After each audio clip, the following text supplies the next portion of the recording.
Hello, my name is Steve D'Agostino, and my co-host Ann Fernald and I welcome you to the Twice Over podcast, because to teach is to learn twice over. In this episode, Owing the Why, we are joined by Tania Tetlow, the 33rd President of Fordham University, who shares her thoughts about leadership, innovation, and change.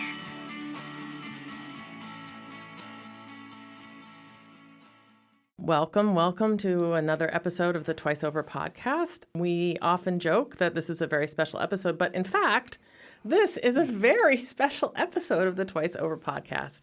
Steve and I are thrilled to be joined in the studio of the Light Center by the 33rd President of Fordham University, Tania Tetlow. President Tetlow, thank you so much for joining us. I'm so glad to be here. We wanted to share with you and with any listeners who haven't been following along in the past 3 years a little bit of the history of the Twice Over podcast. So we started this in the spring of 2020 when we were in COVID lockdown to give voice to some of the faculty who quickly found ways to teach effectively and innovatively on Zoom. And we were having these kind of very nervous, anxious town halls where a lot of people were asking the same stressed out question over and over again, and it didn't seem like a very effective use of our time.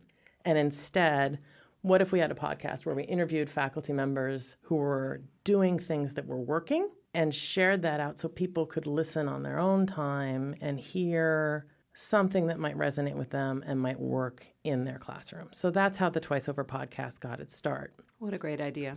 Although it began as a project to build community among the faculty, that work expanded to encompass people from facilities, students, a variety of constituencies of the university were represented to share their experiences during the pandemic and how they were really working behind the scenes to keep everything afloat during that period. Early on, we interviewed the Chief Diversity Officer, Jeff Owing, who's head of Counseling and Psychological Services, to talk about the special challenges and what counseling was doing to meet those challenges. So it's become a very holistic picture of the Fordham community.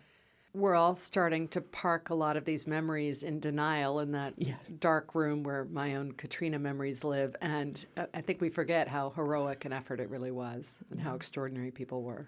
I'm wondering if you could just tell us a little bit about how you came to make higher education administration the focus of your career. You've had so many different careers, and I'm really curious why this is where you're focusing your expertise now. You're an attorney, you've worked with domestic violence survivors, you've been an advocate, you've been a teacher. Now you're administering a major university in the city of New York. Why does that feel like the challenge that's right for you right now? Well, it was definitely never the plan. I remember being a student worker in college for Lindy Boggs, who had just retired from Congress, but technically I worked for the president's office at Tulane. And the university president then, Eamon Kelly, who's from New York, grew up with Father McShane, actually, told me once, Tania, don't ever be a university president. It's a terrible job. I said, why would I ever do that?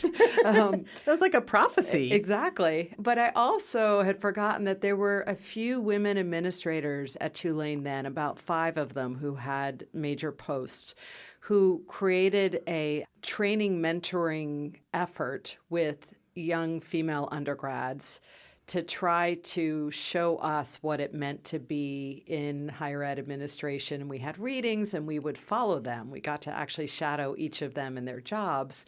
I'd totally forgotten that, but it clearly planted some seeds that mattered. I got pulled in because I love teaching. I love writing, and I was, as a practicing lawyer, doing those things on the side, which is not normal or easy.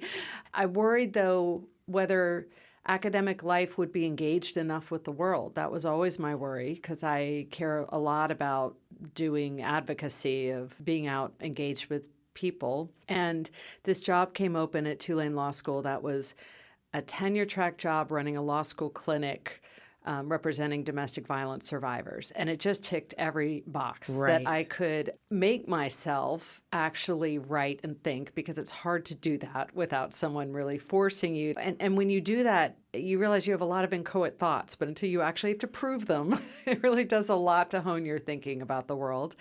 But also to have real clients, to teach students real legal skills of how to practice law, and to get to do policy work on an issue I cared enormously about. So that's what pulled me in.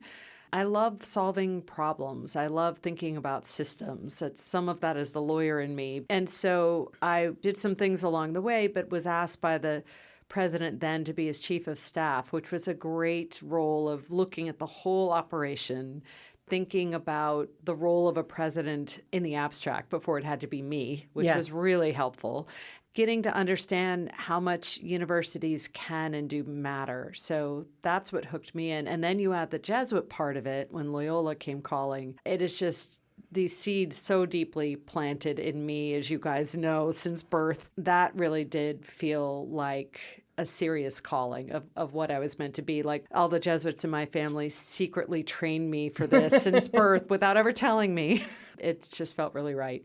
I think about what you said about the seeds of that mentoring program that you were participating in. And it seems to me, and I'd love to hear how you explain this to yourself, that it must be super important to you that you had that kind of 360-degree view of Tulane, of one institution. Right. And how does that help you think about what it means to be president here at Fordham?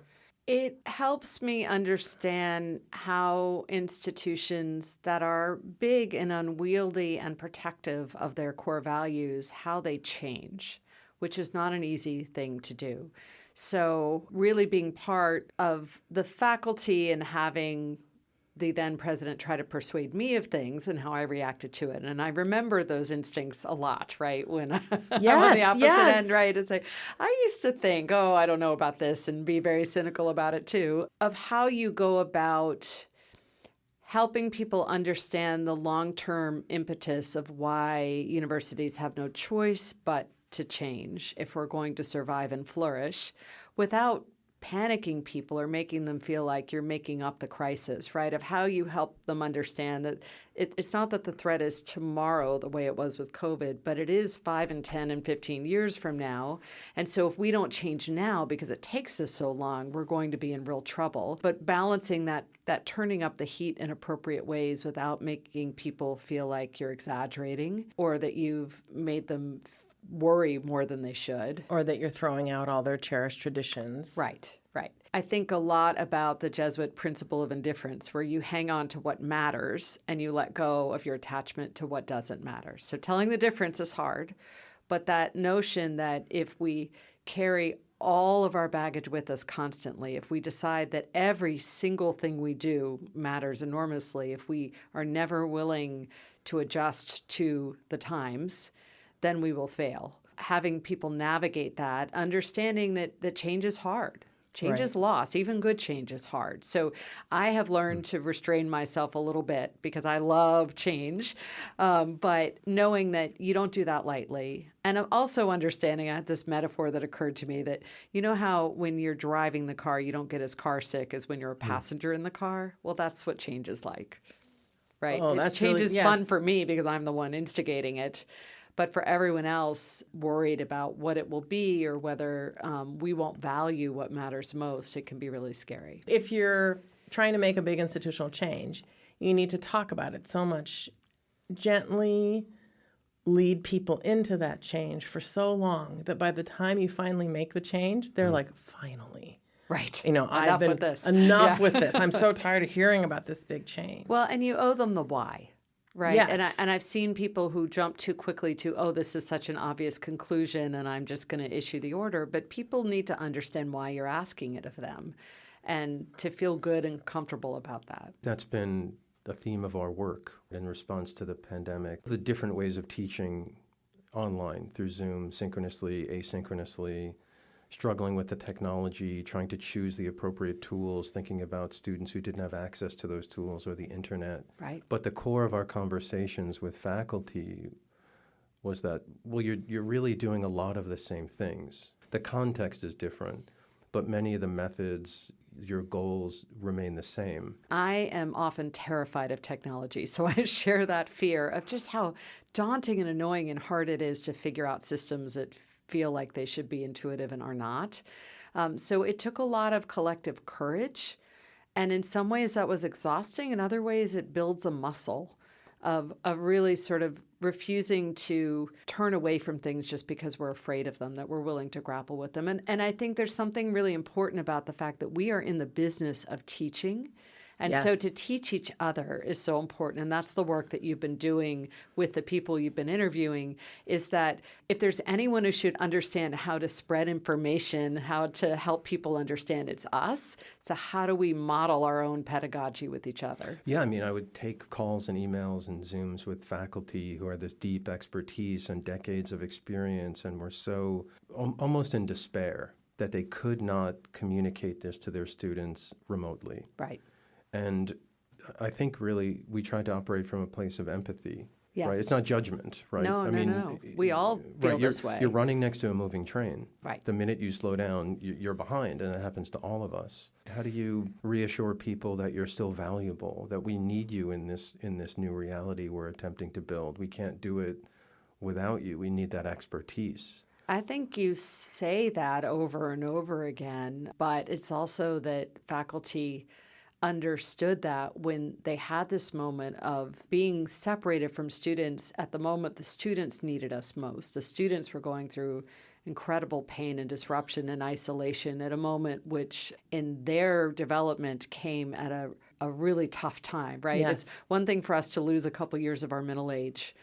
And to, I don't mean to make light of what we went through because it was profound as well. But for them at this moment when they're trying to navigate relationships and human engagement and encounters, they're already behind the eight ball because of technology and social media and how much stranger their childhoods have been compared to ours. And that they then have this enforced isolation was really brutal. And so for faculty to know at that moment that it matters. And I had a couple of incredible moments of grace at Loyola. One was my predecessor, Father Jim Carter, who was president of Loyola in the 1980s. He is now 93 years old. He was still teaching physics when COVID hit. And I ran into him and he was all excited. He'd gone out and gotten himself a light and a better camera so that he could teach online. This was March of 20. Wow. He was ready to go. So I told the rest of the faculty, if he can do it, we can do it. If he's not afraid, then we have to. That's screw great. up You've our got a courage. non-engineering going to Walmart and getting a ring light. Seriously. I wonder now, as we're starting to see research coming out about learning loss in the past 2 years, what people have suffered, and we're seeing it anecdotally here at Fordham. What is it the university's responsibility for thinking about how to educate people in light of the learning loss that students who are coming through are going to suffer? We're going to be seeing an experiment for the next 18 years. What turns out to be the 2 years you missed that are the most catastrophic. Yeah, and if it hit you when you were 4, that may actually be a far greater ticking time bomb than what we're seeing now. I've been obsessed with this point, and I don't have the answers. I think for us and where we are in the marketplace of higher ed, what we're seeing is more of a sort of temporary late in high school loss of certain educational fronts, particularly in math, where we just have to remedially catch up our students, but more a loss of executive functioning, of social emotional skills, of the ability to make an appointment and get there. So we're thinking through things like the app that's being piloted with first-year students Yes. that will be spread to others, of how to make it as easy as possible for students to navigate our systems without wandering all across campus and being told to come back another time, right? That we really try to engage them in resources quickly because that will help them function better, right? It'll catch them up. But across higher ed, this is hitting the community colleges in a brutal way. And it's hitting the percentage of Americans going to college in a dramatic downturn that's like the GI Bill in reverse. Yeah. And so I'm literally writing right now an attempted op-ed on raising the red flag and reminding people of how crucial this is, if you need it in the language of self-interest, to our global economic competitiveness, to our national security preparedness, right? This should be our Sputnik moment where we wake up that other countries will pull ahead of us. But more to the point for me is it's wiped out decades of closing the educational opportunity gap. Yes. When we look at math and reading scores by race and economic background, they have gone backwards 20, 30 years. And so that is just devastating in so many ways. So I think we have to do our best in higher ed to make up for that, but it's coming in a moment when the Supreme Court may ban us from thinking about race. And so just to add insult to injury, it's going to be really tricky. I have this idea that I want to write in the op-ed and see if I can get any traction, that this might be the moment for a National Service Corps that is sent to do high-dose tutoring in schools. That could be our kind of emergency reaction, is to take young people and maybe make that what gets them serious college loan forgiveness if they're willing to do this, that we have a cohort experience for them, which would help us at a moment of increasing chasms in society of people having this common experience that would help them, but that we take as an emergency the need to go tutor third graders. Well, and that positive cohort experience of community is what adolescents missed. Yes. Right? I love that idea because it's a win-win, right? The third graders would get up to reading level, but the 20-year-olds or the 22-year-olds would have the experience of not just making friends, but navigating friendship.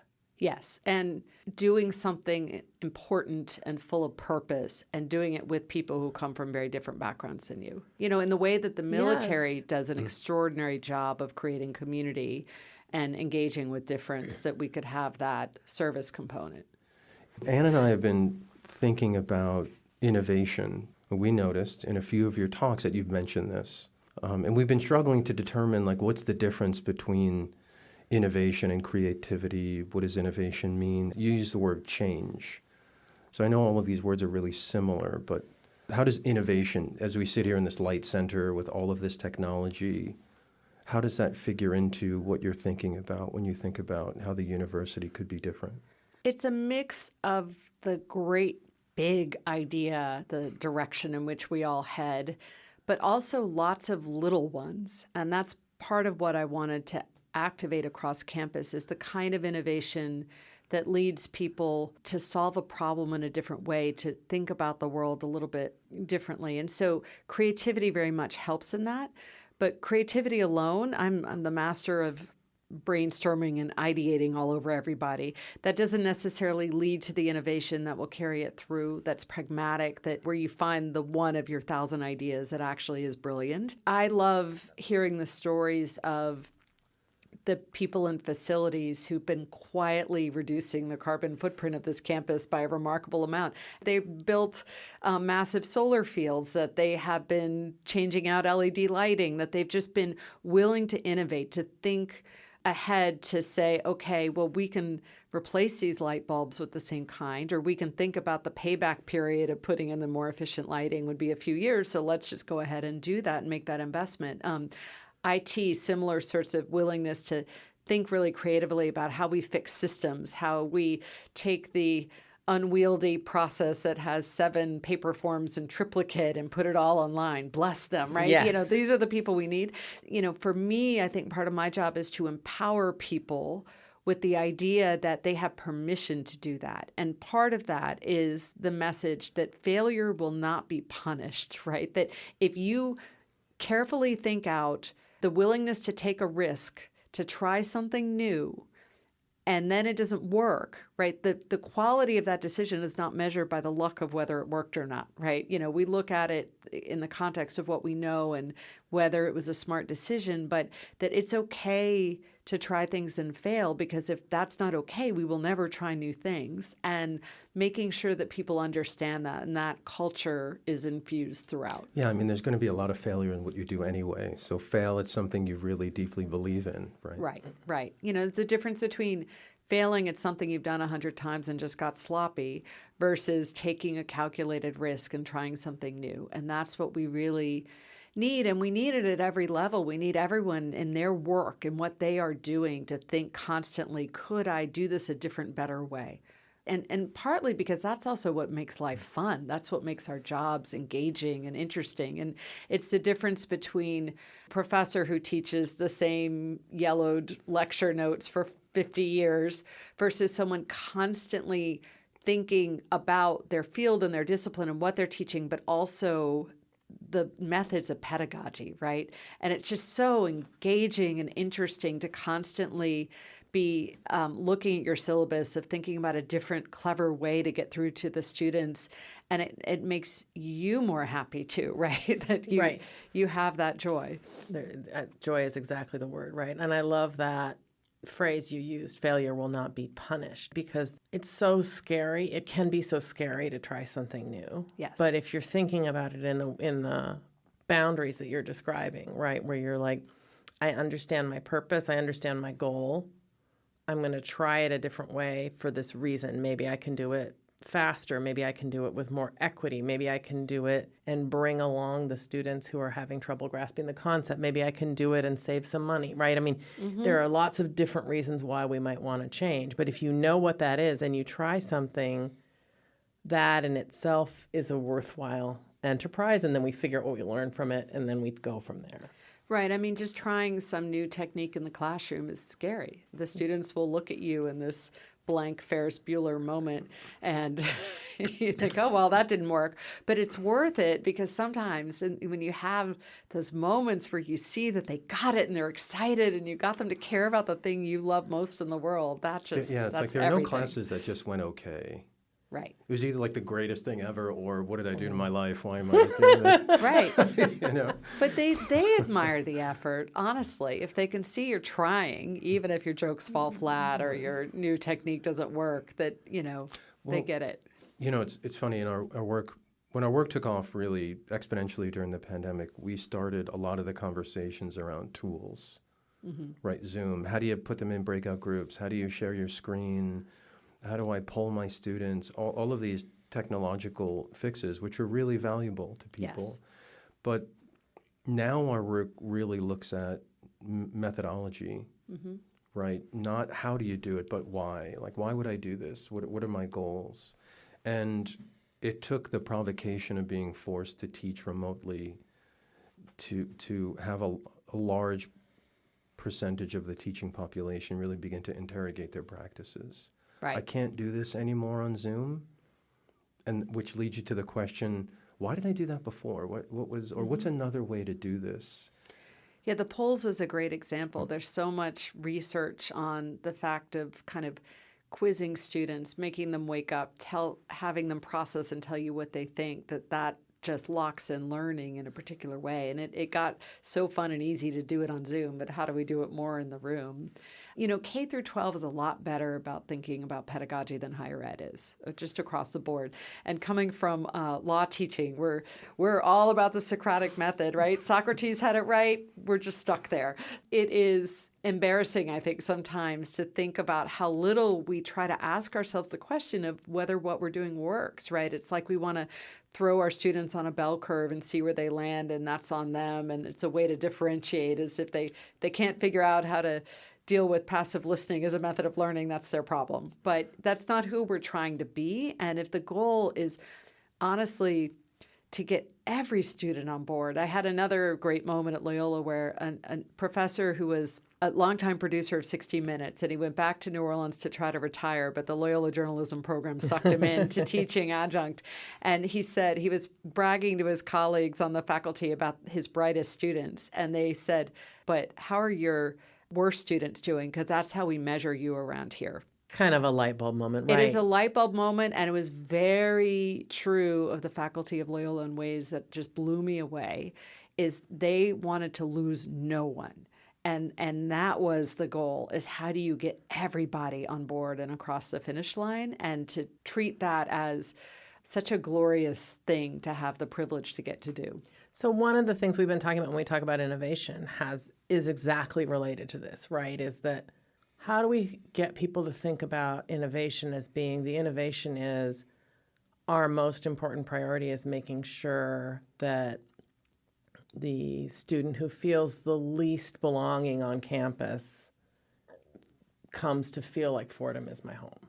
Thinking about giving that the name of innovation rather than the name of some kind of diversity initiative that you might treat as a burden and add on something that I think faculty have been very, very responsive to programs out of the Chief Diversity Officer's office, like the track grant program, the teaching race across the curriculum program that invites faculty to think about teaching race in new ways.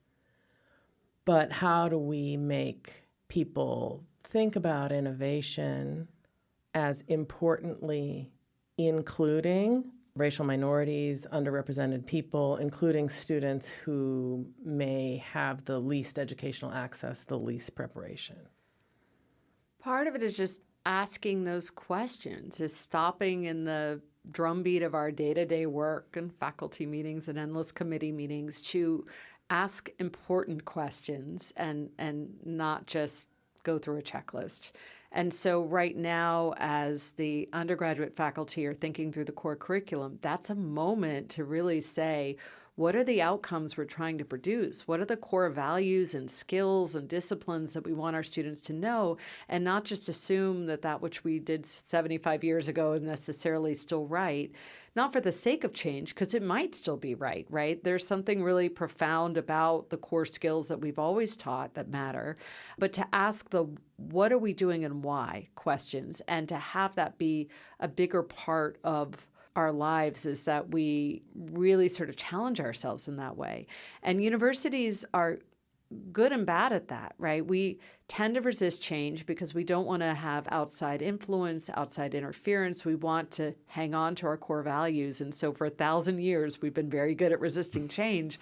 But when that comes at a cost of really thinking about who we're trying to be and whether we're achieving it, and asking those questions constantly, not every couple of decades, right? So I do think part of my challenge on the academic side of the house will be, without knowing the answers, right, because this is not my world of expertise in any particular discipline, but are we thinking about major requirements and how often, right? I think at its best, and some fields are better at this than others, business education, which I have the least experience with, but they're pretty good at thinking about the quality of their pedagogy, of understanding that team-based learning is really important and finding ways to do it, of trying to make sure that what they're teaching matters and thinking about that every year, not just every 10 years, that we all do that. And we do it in all of our worlds in the university. You said something that really struck me during the new faculty orientation when you were talking about the hoped-for changes in increasing the diversity of the student population. Mm-hmm.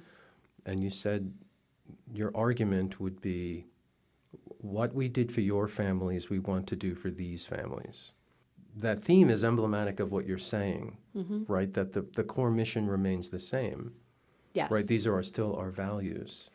And it's that, right? I think part of how you push for change is to remind people of the core value. We're not changing for its own sake. That's anathema. We are trying to focus on what we care about and not get distracted by that, which is kind of a constant battle because we all get distracted by that. A lot of times the distractions seem like they are the source of fulfillment, and they're not.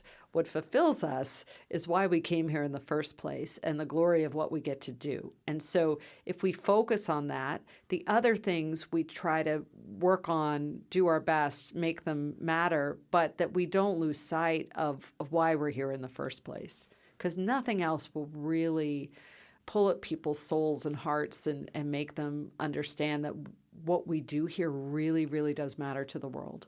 You mentioned something about legal education. I want to draw you back there for a second. I'm just curious if you've seen, I was so surprised and kind of amused that my nephew, who's a 1L at Seattle U, is taking exactly the same courses that my father took as a 1L 60 years ago. Yes. So what are innovations in legal education? Yeah. And then, so let's just start there. What are you seeing? Because we were giggling at the continuity, right? I mean, the Socratic method, it's always worked, right? Why mess with it? Is that still where we are at Fordham? Or I honestly haven't dug in enough at the law school to know or speak to that. But the ABA, which accredits law schools, is a force pushing for change in this regard. So they now, much more than they used to, really want to see that you're doing something better than talking at 90 students in a classroom and cold calling on them once in a while. One thing that Fordham Law School is very good at is having lots of clinics, and that's what I did, was to run a clinic. And I had the experience both of teaching civil procedure in a classroom and in a clinic. And teaching civil procedure is necessary, and you have to do it at the beginning because it's all the language, the vocabulary that helps you read every other kind of case. But it's like lecturing to someone on how to play the violin without ever letting them play it. It's really painfully hard because it's not that interesting in the abstract, right? It's like, here are the rules of Monopoly. Oh, dear. I will read them to you. So, but in the clinic, when literally people's lives were on the line, if you could figure out which motion to file, boy, did my students learn procedure and understand how much it mattered and to realize how much of an advantage it was to be able to really know the rules of the game, right? Like for the people in your meetings who understand parliamentary procedure. Oh, yes. Gold, right? And so experiential learning is the way to go in every field. The hard part is it's just very expensive. So I would teach 12 students in the clinic for an entire year, and that was my full-time job. Or I could teach 100 students in a classroom and do multiples of those every year. And so that's what's really hard at a moment when law school education's, more expensive, when there's more competition on financial aid for students, right? It's coming at a hard moment. But I still found ways in a big class of 90 students to be creative. I really did find ways to build an experiential learning, and I loved the experiment of that. So I think what you're saying is sometimes innovations can be inefficient. The trick is finding ways that we can afford, and by that I mean that our students can afford, right? So when we do this work of figuring out the excellence our students deserve at a cost they can actually afford, which for us is driven less by the actual tuition advertised price than what we in fact charge them, right, after significant financial aid. That's what is tricky, because clearly we could throw 10 more faculty and have every class be 5 students, and that might be pedagogically better, but that's not something the students can afford, right? So how do we get creative within that? And I loved having a big class of 50 students and finding ways to break them into small groups, or to have them compete, or to have them sometimes mark each other's work and learn from that in ways that I couldn't do as constantly with an enormous class. Like all of those creative ways I found really fun, and I do think they mattered. Legal education and the law is such a fascinating forum for thinking about innovation and tradition, right? Yes. Because in your work as a lawyer, you had to think about using precedent to make arguments about racial and sexual discrimination that weren't imagined by the people who wrote those laws. So you're always thinking about, well, we can apply this law in this way to protect women that maybe wasn't conceived of in the legislature that wrote the law. Yeah, no, So you're how right. do you think about that? Well, yeah, legal reasoning is a great method of incremental change, right? Yes. Because what tends to not work is to just say, we're going to throw out everything we've known and start over, right? Unless the legislature passes a new law, that argument's not available to you. So it really is about building on, weaving into what exists now, the new thing that we're trying to get at. How do you think about innovation in the Jesuit context, right? Jesuit education is all about innovation, but it's also a very traditional way of educating. I think the Jesuits represent innovation in so many ways, just in their ability to build institutions. In the 1600s, they were at 3 a year, right, of throwing up colleges and universities. It's a pretty stunning rate. It is stunning. It would be stunning now, much less then. And so by the 1700s, they had more than 700 universities on 5 continents. Wrap your mind around that. And they did it without having any access to vast wealth, right? They did it by just being clever and willing to take risks, right? A lot of our schools sort of hang on by a thread, but we keep going year after year after year. And there's something really humbling about being at these gatherings that happen every few years of all the international schools, where we at Fordham think we have problems. And then you talk to people, in India where the government's just starting to take part of their land, or in Nicaragua where the army shows up sometimes with weapons. And you realize with humility of how easy we have it and how much just incredible courage and scrappiness and ingenuity it takes to run these institutions. And so part of our job here is to hang on to that, which is our kind of corporate culture, to put it in business terms, of really being willing to be clever and creative and to take risks in that way the Jesuits have always done, and that has worked for them. And not because it's easy or it's some story of doing some startup tech company, but because of that holding on to mission and being really kind of clever about the rest. That's what works. How do we make the argument in a culture that really is privileging, technology and business and the corporate world as the best path for a young person to give them a sense of stability in their future? As precarity in society increases, people seem to be less likely to be interested in pursuing degrees in the humanities. On the undergraduate side, it's a really easy argument to make because employers tell us loud and clear that what is hardest for them to teach on the job are not technical skills.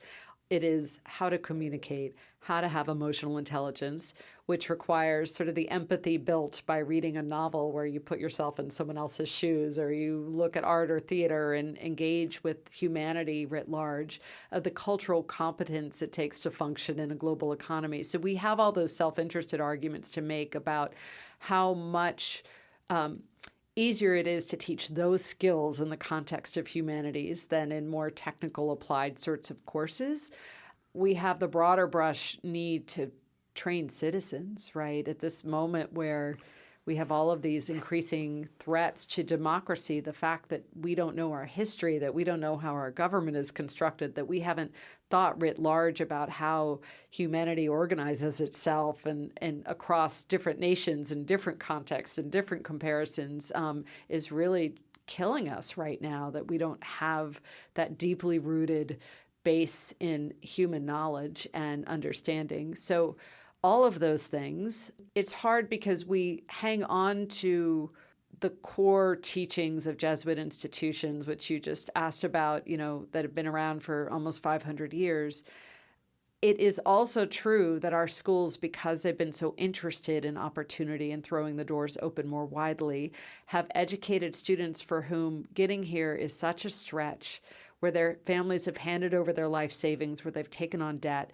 So we have to be very careful about sort of rolling our eyes at the questions about return on investment and will I be employed at the end of this? Because it's one thing to say that to a rich kid with hang in there, it'll be fine, this is good for you, versus a poor kid who's gambled everything on this experience. It is worth making the argument of why this will be not harmful, but in fact helpful to your ability to get a job and support yourself and pay back these loans and to launch into the middle class. And so we walk a fine line there of sort of saying, oh, we know what's best for you, versus, I think, really making the arguments that are readily available of why it matters. So the Supreme Court's hearing a case on affirmative action in higher education this session. You've spoken about this, and I'm wondering if you could share a little bit about how you're thinking about how you hope the decision comes down, what you anticipate, and what Fordham's response will be.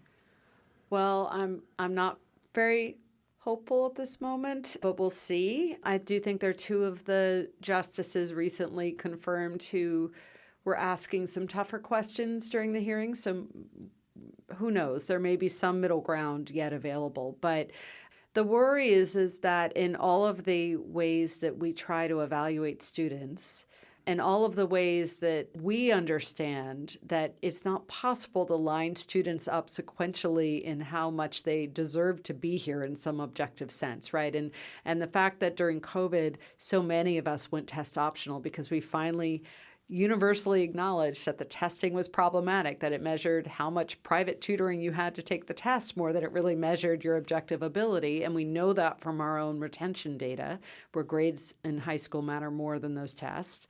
The idea that in all of the review, we look at for students to find out how to create a diverse class, how to have kids who play the violin well or play football well or brilliant at science but can't write worth a heck, and all of the variety that we get here of wanting all 50 states if we can have it, that we don't do that because we're biased against people who can't play the violin or can't do various things, that we're really trying to create a cohort where the students will learn as much from each other as they do from us.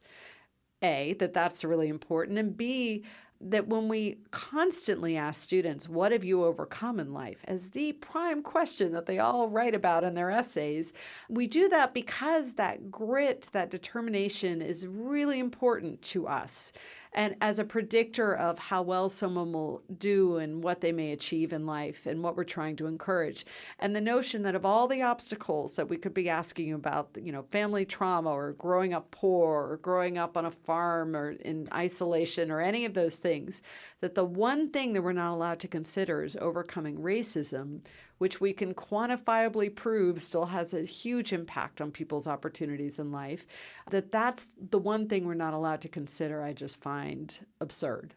And an incredible intrusion into our own academic freedom and admissions and our own religious freedom. At Catholic schools filed an amicus brief to the court making that argument. The military academies are really worried about this because they need to find talent, right? And to understand that talent is often demonstrated by what you've overcome to be there. The business community, a lot of corporations filed amicus briefs saying, we need to find talent, and you're about to put up massive blockers to that talent. So, and we know from hiring that there's no objective measure of whether someone deserves a job more than someone else. That's a long-winded answer, but I'm holding my breath and I'm very worried about it. I'd love to think that we could find a way to persist in our commitment to diversity despite a Supreme Court that feels like I'm anticipating it may be unfriendly to.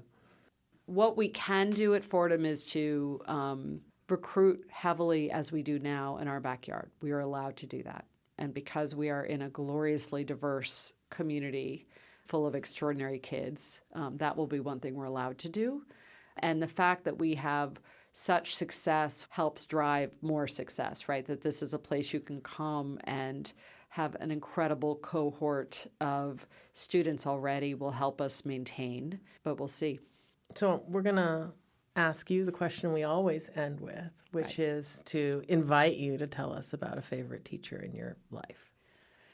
For me, it was Mr. Bowman in second grade. And as a good 7-year-old, I have no memory of his first name.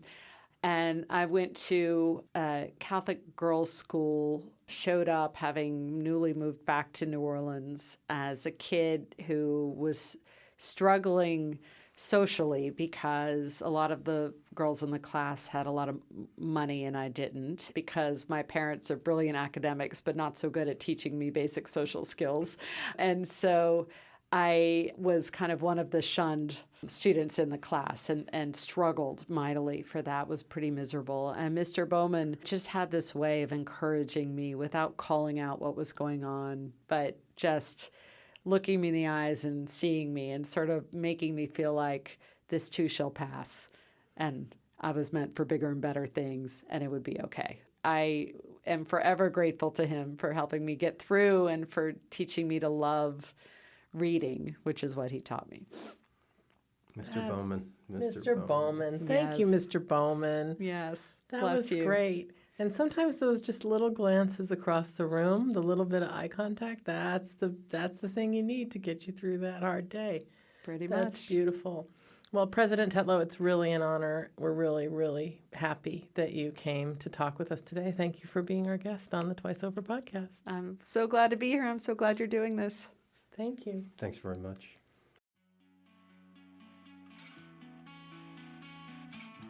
Twice Over is now available on Apple Podcasts, SoundCloud, Stitcher, and Spotify, with new episodes appearing each week. For host and guest bios and show notes, please visit our website, twiceoverpodcast.com. You can follow us on Twitter at twiceover1 or email us at twiceoverpodcast@gmail.com. Thanks so much for listening.